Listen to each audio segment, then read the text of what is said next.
तस्य ज्ञानांजन शलाकया चक्षुरुन्मीलितं तस्मै श्री गुरुवे नमः। हम्म। हाँ, तो अब तक हमने देखा था कि हाँ, भगवान बता रहे हैं मतलब आत्मा क्या है। और आत्मा को जानने का सबसे पहला जो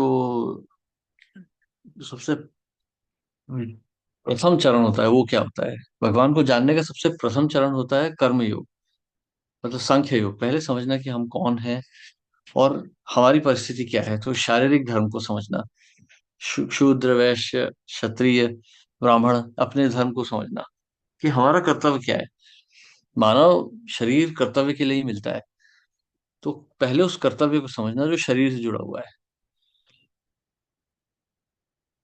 और उस कर्तव्य को पूरा करके धीरे धीरे अपनी चेतना को शुद्ध करना। अब इसके आगे आज जो हम पढ़ने जा रहे हैं वो भगवान अब सिखाएंगे कर्म योग। अब तक हमने कर्म देखा, अब कर्म योग देखने जा रहे हैं कि योग कैसे किया जाता है। तो भगवान सबसे पहले कह रहे हैं देहाविक्रमो नाशोस्ति प्रत्यवायो न विद्यते स्वल्पम अप्यस्य धर्मस्य त्रायते महतो भया। अर्थात कोई व्यक्ति यदि अपने जीवन के अस्तित्व को समझने का प्रयास करता है, योग पद्धति का पालन करने का प्रयास करता है, तो कभी खोता नहीं है।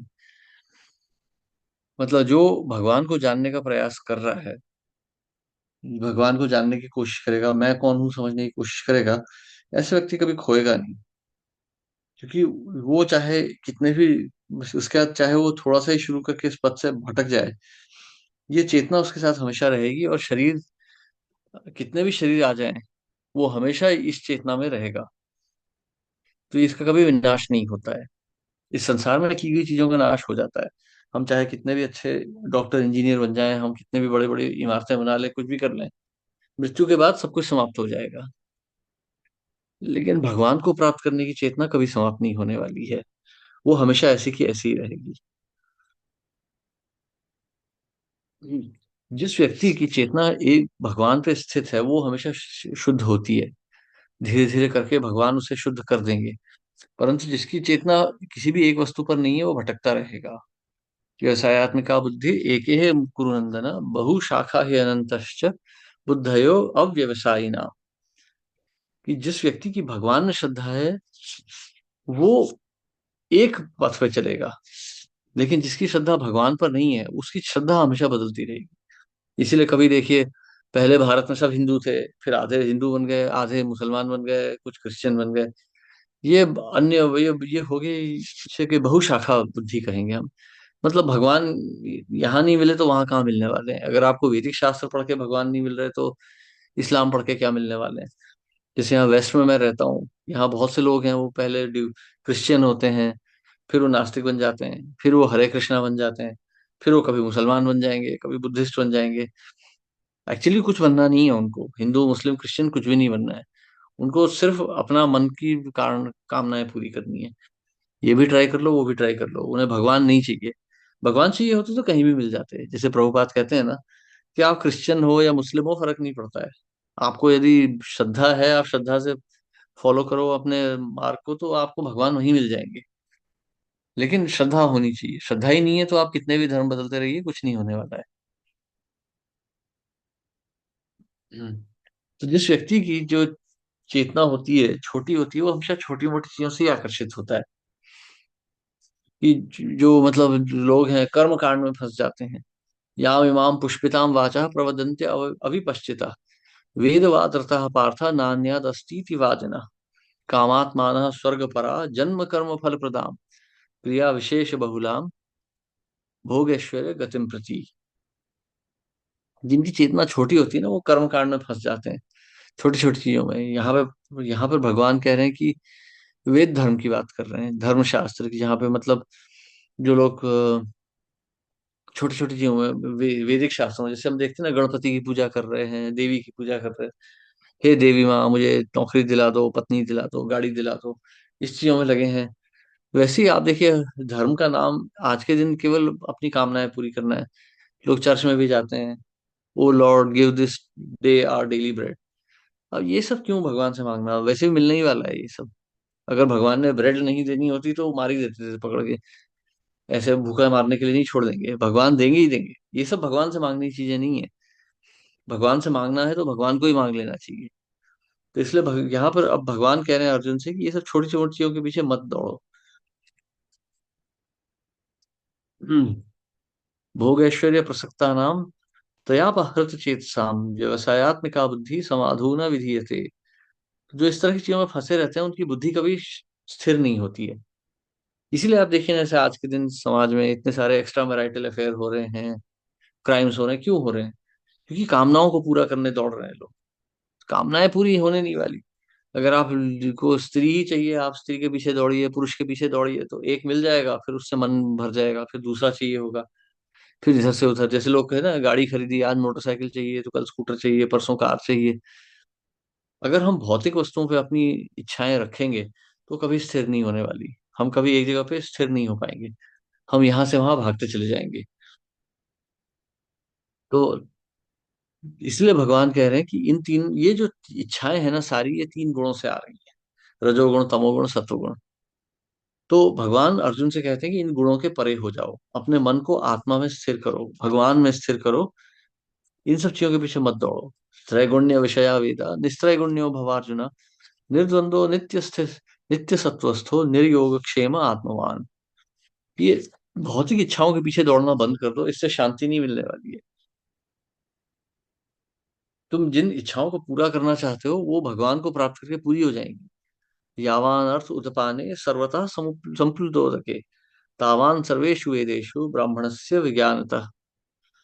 जो व्यक्ति, मतलब जो, यदि एक कुएं के पानी से आपकी प्यास भरती है तो वो कुएं का जो काम है वो तो एक सरोवर भी कर सकता है।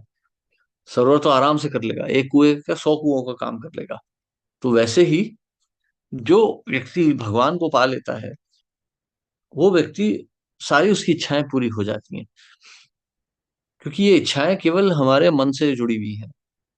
बचपन में आपको क्या, आप लोग माताएं हैं, आपको बचपन में बारबी डॉल पसंद आती होगी, गुड़ियाएं कुछ और पसंद आती होंगी।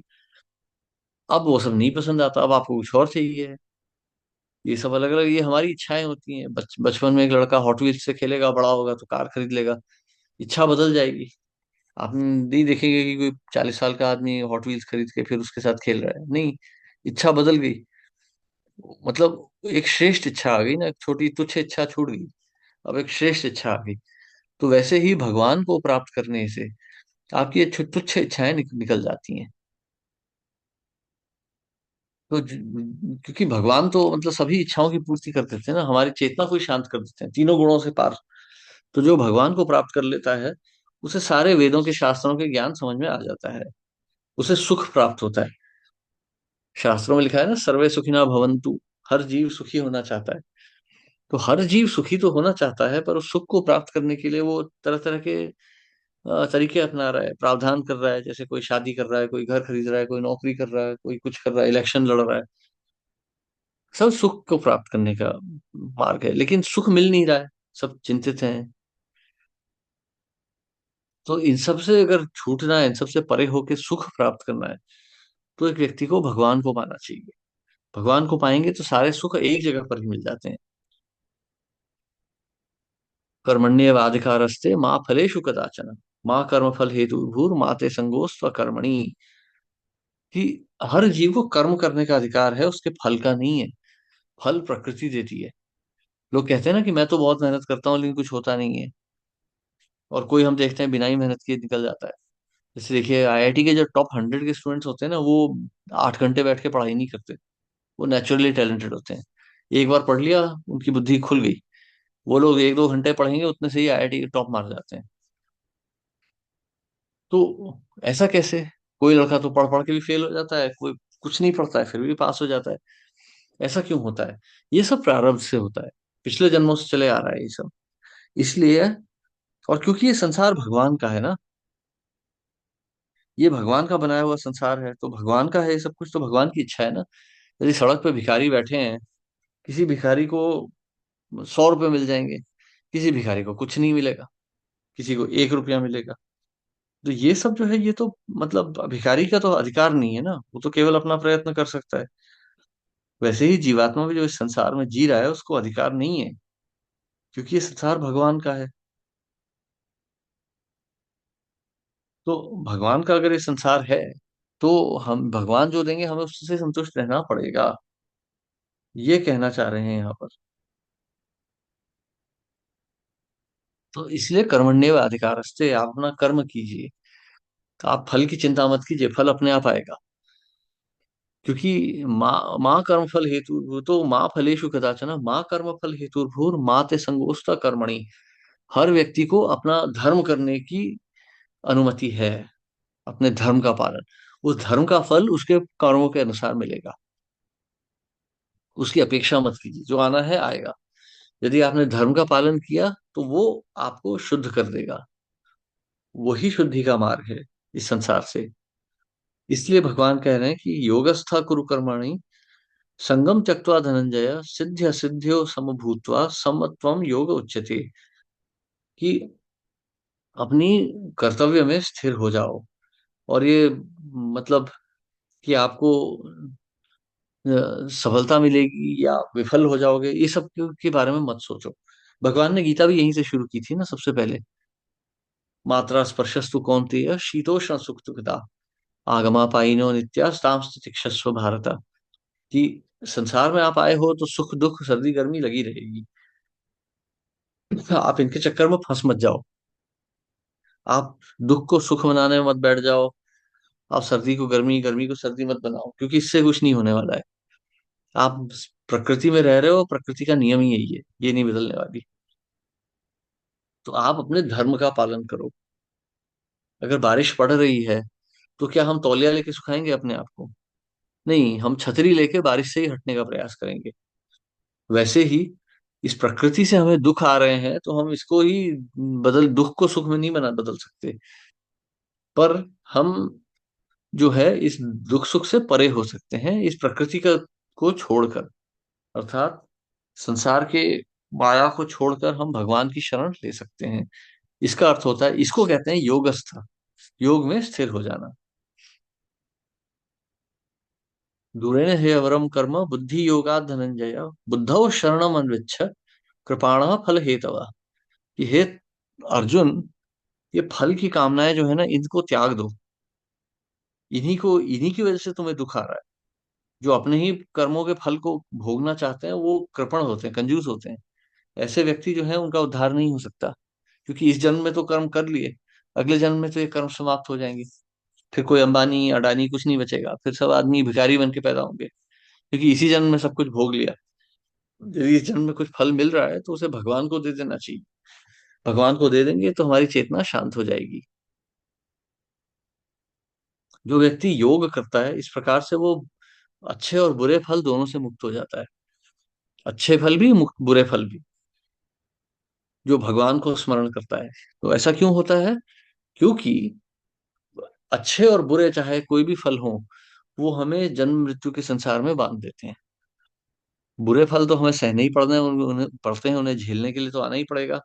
हमने किसी की हत्या की है तो कोई हमारी हत्या भी करेगा।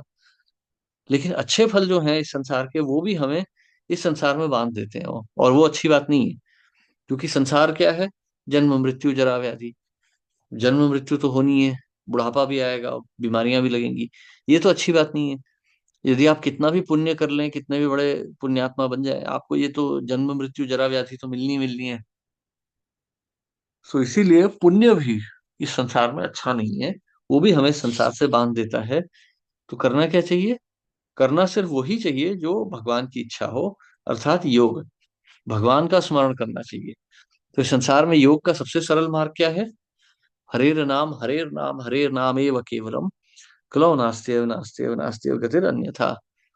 अर्थात इस संसार का सबसे सरल मार्ग है हरि नाम का स्मरण। इसलिए आप देखिए, चाहे वो इस्लाम हो, चाहे वो क्रिश्चियनिटी हो, हर जगह भगवान के नाम का जप किया जाता है। क्योंकि इस कलयुग में केवल हरि नाम के जप से ही हमें सफलता मिलेगी, और ये कोई योग नहीं कर सकते हम। अष्टांग योग जो हो गया, वो आसन लगा के बैठे हैं जंगल के बीच में, ये सब काम नहीं करने वाले। उससे चेतना शुद्ध नहीं हो पाएगी। क्योंकि संसार, अब हमारी चेतना बहुत कमजोर हो चुकी है। This material world is very disturb. इसलिए अब योग की साधना नहीं हो सकती, शास्त्रों का भी अध्ययन नहीं हो सकता है। अब केवल हरि नाम का स्मरण हो सकता है। तो इस प्रकार से जो व्यक्ति, बुद्धिमान लोग जो भगवान की शरण ले लेते हैं, वो जन्म मृत्यु से मुक्त हो जाते हैं, अपने इस संसार के फलों को त्याग के। ये संसार के फल ही जहरीले हैं। यहाँ पे जो सुख मिल रहे हैं हमें संसार में, वही हमें इस संसार से बांध रहे हैं।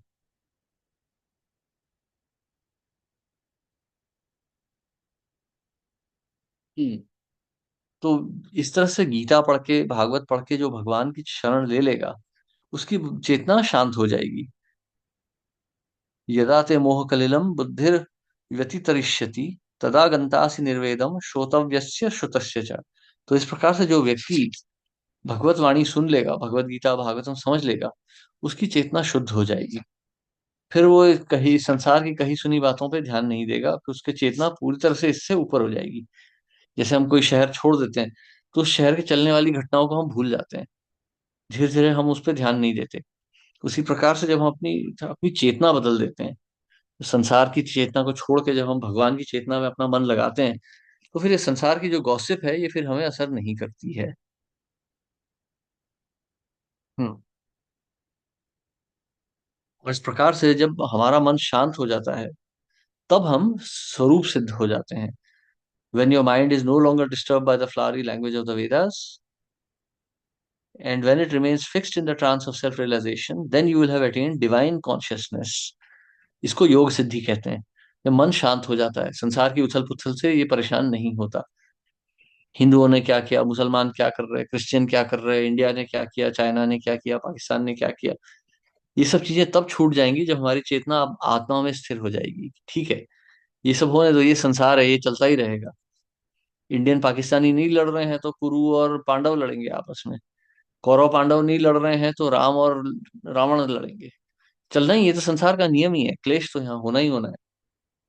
इसको देख के चिंतित नहीं होना चाहिए, इससे विचलित नहीं होना चाहिए, क्योंकि इस तरह से विचलित होने से ये जन्म मृत्यु के संसार में हम बंध जाते हैं। हरे कृष्णा। किसी का कोई प्रश्न है यहाँ पर, यहाँ तक जो हमने अभी तक देखा? हरे कृष्णा प्रभु जी। हरे कृष्णा। हाँ प्रभु जी, मैं पूछना चाहती हूँ, आपने जैसा बताया कि हम जो भी कर्म करते हैं, अच्छे कर्म या बुरे कर्म, तो हम उन हम्म। कर्म के बंधनों में फंसते जाते हैं और हमें पुनर्जन्म लेना पड़ता है। तो हम्म। हमें भगवान का ही स्मरण करना चाहिए हर समय। तो लेकिन हम हम्म। इस दुनिया में आए हैं, तो हमें कर्म तो करना ही पड़ेगा। बिना कर्म किए हम रह नहीं सकते हैं। तो मतलब हम्म। मतलब आपके कहने का ये तात्पर्य हुआ कि हर कर्म में हम करें, जो जो भी कर्म कर रहे हैं, उसमें भगवान का स्मरण करते हुए वो कर्म करना है। हाँ, देखिए, कर्म तो करना ही पड़ेगा, क्योंकि आपकी आसक्ति है ना ये। जी। मतलब अब आप चाहे ना चाहे, अब मैं अगर आपसे बोलूं कल घर छोड़ के निकल जाइए, ये सब तो माया है, आप कर पाएंगी क्या? नहीं, नहीं कर नहीं कर पाऊंगी। सकते ना। नहीं, कोई नहीं नहीं। कर सकता, मैं भी नहीं कर सकता। नहीं। अगर मुझसे कोई बोले घर छोड़ के निकल जाओ, नहीं कर सकते। हम्म। तो हम क्या करेंगे कि, तो हमें क्या करना है, जो अब लेकिन ऐसे बैठ भी नहीं सकते ना कि अब आसक्ति है ये बोल के तो बैठ भी नहीं सकते। जी। ठीक है। तो ये जो है, तो फिर हम क्या करें, मतलब यहाँ ना हम हाथ पे हाथ धर के बैठ सकते हैं, ना हम तुरंत सब कुछ छोड़ सकते हैं। तो हमें क्या करना है कि हमें एक बीच का मार्ग ढूंढना है ना, मिडिल पाथ। हम्म। तो वो भगवान कह रहे हैं, नेहाभिक्रम, वो भगवान जो यहाँ पर बता रहे हैं ना, कर्मण्येव अधिकारस्ते माँ फलेषु हम्म। कदाचन। तो आप निष्काम रूप से अपने कर्म को पूरा कीजिए। ठीक है, हम्म। मतलब हम्म। आप अपने धर्म को पूरा कीजिए, पर उससे हम्म। आसक्ति मत रखिए। जैसे जैसे हम्म। कोई गवर्नमेंट ऑफिसर होता है ना। हम्म। अब जैसे आपको पता होगा कि लोगों की हॉबीज होती हैं तरह तरह की, ठीक है। कुछ लोगों की हॉबी होती है ट्रेन की फोटो खींचते हैं जाके। लेकिन जो जो रेलवे का काम करने वाला है, वो उसकी हॉबी नहीं है, वो केवल उसको अपने धर्म की तरह से कर रहा है। जिसकी ट्रेन की हॉबी है, वो कैमरा लेके पहुंच जाएगा, आज मैंने ये रेलवे इंजन की फोटो खींची, आज मैंने स्टेशन की फोटो खींची, आज मैं यहाँ से वहां चला गया, वो खींच लेगा। लेकिन जब मौसम खराब होगा, समय ठीक नहीं होगा, वो सब छोड़ देगा, कहेगा नहीं आज जाने दो, आज नहीं करते। लेकिन एक रेलवे का जो ऑफिसर है, वो जाएगा, वो करेगा। ठीक है, बारिश पड़ रही, तूफान आ रहा है, कोई फर्क नहीं पड़ता, वो करेगा। लेकिन वो उसकी हॉबी नहीं होगी। वो नहीं जाके इंजन की फोटो नहीं खींचेगा, पटरियों की फोटो नहीं खींचेगा, वो स्टेशन में खाना नहीं खाएगा, कुछ नहीं करेगा, बस अपना काम करेगा, घर आ जाएगा, कर्तव्य का पालन करेगा। तो भगवान चाहते हैं कि हम इसी तरह से अपने कर्तव्य का पालन करें, क्योंकि आपका कुछ अटैचमेंट है उसके साथ। उस अटैचमेंट को अगर हटाना है तो उसको फुलफिल कीजिए। आप माता हैं, आप पत्नी हैं, वो धर्म का पालन कीजिए। ये नहीं कि पति छोड़ के भाग गए, छोड़ दो, जाने दो, ये पति बहुत तकलीफ दे रहा है, जान दो, कोई फर्क नहीं पड़ता, नहीं, ऐसा नहीं। अपने धर्म का पालन कीजिए, धीरे धीरे एक दिन ऐसा आएगा जब आसक्ति खत्म हो जाएगी। उस दिन वो सन्यास का दिन होगा। यानी कि जो हम कर्म कर रहे हैं वो प्रभु को समर्पित करते हुए वो कर्म को करना है, और ये सोच कर करना है कि जो हम कर्म कर रहे हैं उसमें भी प्रभु ही विद्यमान है। हाँ, और ये प्रभु के लिए ही करना है। मतलब जैसे आप रोटी बना रही हैं तो भगवान को भोग लगाइए, फिर अपने हेलो। उनको दे दीजिए। मतलब फिर अपने परिवार को दे दीजिए। आप परिवार में यदि बच्चे हैं तो उन्हें सिखाइए कि भक्ति करो। ऐसा नहीं है कि मतलब आप केवल मस्ती कर रहे हो, वो नहीं, आप भक्ति भी करो। तो इस तरह से अपने कर्तव्य का पालन कीजिए। दो धर्म होते हैं हर किसी के। एक शारीरिक धर्म होता है, दूसरा आत्मा का होता है। तो दोनों धर्म होने चाहिए, नहीं तो कोई फायदा नहीं होगा। अगर आपने केवल आत्मा का धर्म का पालन किया, भक्ति की, और बाकी धर्म पूरा नहीं किया, तो आप ज्यादा आगे नहीं जा पाएंगे। और यदि आपने शारीरिक धर्म को पूरा किया और आत्मा के धर्म का पालन नहीं किया, तो ये मनुष्य शरीर आपका व्यर्थ हो जाएगा। क्योंकि फिर ये शरीर समाप्त हो जाएगा, जब समय आएगा ये शरीर खत्म होगा। फिर और ये शरीर समाप्त हो जाएगा, और इसके बाद में फिर अगला जन्म क्या मिलेगा भगवान ही जाने। जानवर भी बन सकते हैं, क्योंकि हमने कोई धर्म तो पालन नहीं किया। मनुष्य शरीर आत्मा को जानने के लिए होता है। हमने आत्मा को जानने की कोई इच्छा नहीं रखी, तो फिर अगले जन्म में कोई और इच्छा मिलने पूरी होने के लिए हो जाएगा। ये सृष्टि के जितने शरीर है ना, सब इच्छाओं को पूरी करने के लिए बने। हाथी 1 क्विंटल 100 किलो खाना खा जाता है एक बार में। इंसान नहीं खा सकता। यदि किसी इंसान को बहुत ज्यादा ही खाते रहने की इच्छा है सब कुछ छोड़ के, तो वो व्यक्ति फिर धीरे धीरे हाथी बन जाएगा अगले जन्म में। किसी को मांस खाने की इच्छा है, तो इंसान कितना मांस खा सकता है? 100 ग्राम, 200 ग्राम। शेर खा लेता है एक बार में 20-30 किलो। तो शेर का शरीर मिल जाएगा। उसी प्रकार से जो इच्छा होगी उसी इच्छा के अनुसार दूसरा शरीर मिल जाएगा। हाँ, यदि भगवान को जानने की इच्छा रखी इस संसार में, इस शरीर में, तो फिर अगला जन्म फिर से मनुष्य का ही मिलेगा, जहां हम भगवान को अच्छे से जान पाएंगे।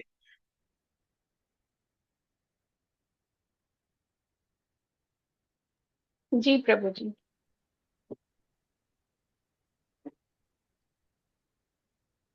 हम्म। हरे कृष्णा। और किसी का कोई प्रश्न है? हरे कृष्णा प्रभु जी। हरे कृष्णा। प्रभु जी, जैसे हम लोग थोड़ा बहुत भक्ति में क्रॉली कर रहे हैं अभी, तो लास्ट मोमेंट हम्म। पे जैसे बर्न नहीं हो पाता, लेकिन भक्ति किया थोड़ा बहुत, तो फिर मनुष्य जन्म मिलेगा? कैसे प्रभु जी रहेगा फिर हमारी स्थिति? हाँ, मनुष्य जन्म मिलेगा। ये हम्म। 6 चैप्टर में आएगा ये। हम्म। मनुष्य जन्म मिलेगा, लेकिन वो भी खतरनाक है। वो मतलब वो हम्म। एक ना, एक बहुत बड़ा लॉटरी है। हम्म। मतलब आपने मान लीजिए भक्ति की पूरी नहीं की, चलो जान दो, इतना ही ठीक है। हम्म। अब क्या होगा कि आपने भक्ति तो की लेकिन पूरी नहीं थी वो, आधी छूट गई थी। और इसलिए नहीं छूटी थी कि आप नहीं कर पाए, आपने पूरा प्रयास नहीं किया भक्ति में। तो आधा प्रयास है, जो बाकी का आधा है वो तो कर्मों के अनुसार जन्म मिलेगा। अब हम्म। हम कलयुग में जी रहे हैं। अब अगला जन्म कुछ भी मिल सकता है, सोमालिया में मिल जाएगा, इथियोपिया में मिल जाएगा। वहां पे मार धाड़ हो रही होगी और आपको हरे कृष्णा भी करने को मिल जाएगा। होते हैं ना, हम देखते हैं कितने भक्त हैं, अंधे हैं, लंगड़े हैं, ये सब क्यों होता है? प्रारब्ध है। अब इस जन्म में अच्छा शरीर मिल गया है, ये देखने में भी ठीक ठाक है, स्वस्थ है, बुद्धि भी अच्छी ठीक ठाक दी है, तो जितना अच्छी अपॉर्चुनिटी इसी में कर लेना चाहिए। आप ही सोचिए ना, मान लीजिए आपको जाना है, आप बॉम्बे से पूना जा रही हैं। ठीक है, आप गई, आपने टिकट खरीदा, आपके लिए एक बस आई, वॉल्वो की आई, एयर कंडीशन एकदम डिलक्स बस आई। आप बैठ गई, वो बस चली, पनवेल पहुंच गई। आप पनवेल में उतर गई, चलो चाय नाश्ता करेंगे, उतर गए पनवेल में। उतने में वो बस निकल गई। फिर आप जाएंगी, वो बोल अब जो एसटी वाला कहेगा कि भाई अब तो आपकी बस चली गई, अब ये अब तो आपको कोई दूसरी बस से जाना पड़ेगा, अब तो ये बस तो एक ही आती है दिन की। अब फिर आप टूटी फूटी बस में बैठी हैं, जा रही है वो, जो भी होगी वो उस वॉल्वो जितनी तो अच्छी नहीं होगी जो भी दूसरी आएगी। तो फिर आपको कैसे भी सफर तो पूरा करना ही है, तो फिर तो और वो परिस्थितियां खराब होती चली जाएंगी। हम्म, तो इसलिए हम्म, अच्छा है कि जब तक शरीर स्वस्थ है भगवान का स्मरण करके इसको यहीं शुद्ध कर लिया हम्म, जाए। नहीं तो अगले जन्म में हम नहीं जानते क्या मिलने वाला है, क्योंकि वो बिल्कुल। कर्मों के अनुसार मिलेगा अगला। भक्ति भी हम्म, मिलेगी, लेकिन कर्मों के अनुसार शरीर भी मिलेगा। ओके। ठीक है प्रभु ji, thank you so much.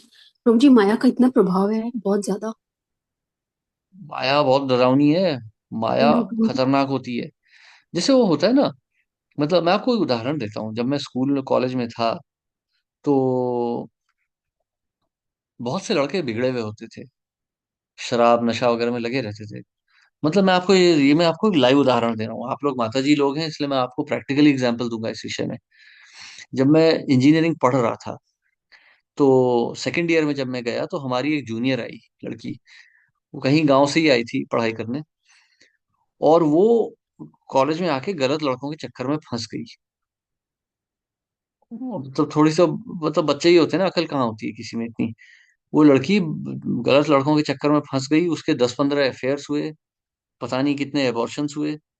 वो इंजीनियरिंग भी भगवान भरोसे ही उसकी पार हुई। भगवान जाने उसने क्या पढ़ा, क्या एग्जाम क्लियर किया, मतलब उसको ड्रॉप्स लगते रहे। हम तो ग्रेजुएट करके निकल चुके थे वहां से, वो वहीं थी फिर भी उसी कॉलेज में। तो पूरा जीवन बर्बाद हो गया। अब थोड़े पल के लिए तो सुख मिला, लेकिन उसके बाद पूरा जीवन बर्बाद हो गया। तो अवसर मिलता है, देखिए वो ऐसा नहीं कहूंगा कि वो लड़की खराब थी या क्या थी, मैं किसी के चरित्र पे वो नहीं देने जा रहा हूँ यहाँ पे कमेंट्री। पर मैं ये कह रहा हूँ कि अवसर सबको एक जैसा मिलता है, लेकिन हमने वो हम्म, अवसर का यदि ठीक से लाभ नहीं उठाया तो अवसर फिर खराब हो जाएगा। तो ये लड़की बुरी संगत में फंस गई। शुरू में तो अच्छा लग रहा था, वो अफेयर पार्टनर्स, वो लड़के भी तो दुष्टी थे ना, वो तो केवल उसको भोगने के लिए ही कर रहे थे ये सब। उसके बाद में जब उनका काम हो गया, निकल लिए, अरे भाई तुम जाओ अपने रास्ते, हमें तो पढ़ाई करनी है, आगे चलना है। हम्म, तो वैसे ही ये संसार को यदि हम भोगने बैठेंगे ना, हम फंस जाएंगे। ये शरीर अच्छा मिला है, इसका यूज करके निकल जाना चाहिए, इसकी दुर्गति नहीं करनी चाहिए। True true. तो अवसर छूट जाएगा, वो लड़की के भी अवसर छूट गए।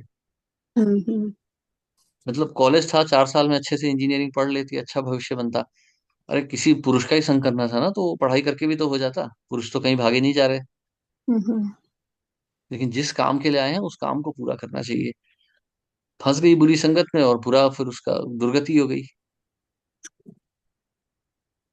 Yes Prabhu ji, thank you Prabhu ji, Hare ठीक कृष्णा। है। हरे यस प्रभु जी। कृष्णा। और किसी का कोई सवाल है? ठीक है, तो फिर आज यहीं स्टॉप करते हैं, हम मिलेंगे अगले शनिवार। ठीक है, सभी का बहुत बहुत हरे कृष्णा धन्यवाद। प्रभु। अगले अगले शनिवार हम देखेंगे कि अर्जुन भगवान से कुछ सवाल पूछेंगे। बहुत अच्छे सवाल है, भगवान का बहुत सुंदर जवाब भी देंगे। ठीक है, आज सभी का बहुत बहुत धन्यवाद। आज हरे कौन से कृष्णा, श्लोक शिला तक कवर हुआ प्रभुपाद की प्रभु जी? जय। कौन से श्लोक तक आपने आज कवर हुआ किया? है टेक्स्ट, 40 से टेक्स्ट 53, 40 फिफ्टी टू थ्री तक हुआ 53 है। के बीच के ऊपर आपने टिप्पणी दिया है। ओके। हाँ, 40 to 53। और मुझे एक प्रश्न था कि जैसे आप बता रहे थे, माता जी ने पूछा तो आप बोले कि जो भी कर्म है हमें भगवान को समर्पित करके करना चाहिए, स्मरण करते हुए। तो क्या हर एक कर्म ऐसा पॉसिबल है कि जो भगवान को स्मरण करके समर्पित कर सकते हैं? ये उसमें भी फिर विभाजन है, मतलब कुछ कर्म जो है हम कर सकते हैं, कुछ कर्म हम स्मरण करके नहीं कर सकते हैं।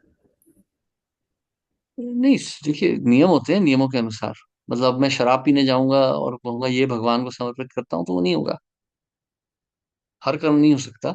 जो धर्म के अनुसार है वही कर्म। जैसे एक पत्नी का धर्म है, पति का धर्म है, बच्चे का धर्म है, वो हो सकता है। लेकिन जो धर्म के बाहर है वो चीज समर्पित नहीं हो सकती। अगर मैं मांस मछली खा रहा हूँ, भगवान को समर्पित कर रहा हूँ, वो नहीं होने वाला, वो भगवान नहीं स्वीकार करेंगे। हाँ, यदि मैं दाल रोटी खा रहा हूँ, भगवान को समर्पित कर रहा हूँ, वो भगवान ले लेंगे। पत्रम पुष्पम फलम तो यो में भक्त्या प्रयच्छति। तो जो जो जो सैंक्शनड है वही चीज होती जा सकती है। वो हम बाद में डिस्कस करेंगे, अगले चैप्टर में वही आने वाला है डिटेल में। Thank you Prabhu ji. Hare Krishna. Hare Krishna. Thank you so much Prabhu ji. Hare Krishna, दंडवत प्रणाम प्रभु जी। हरे कृष्णा, दंडवत प्रणाम। हरे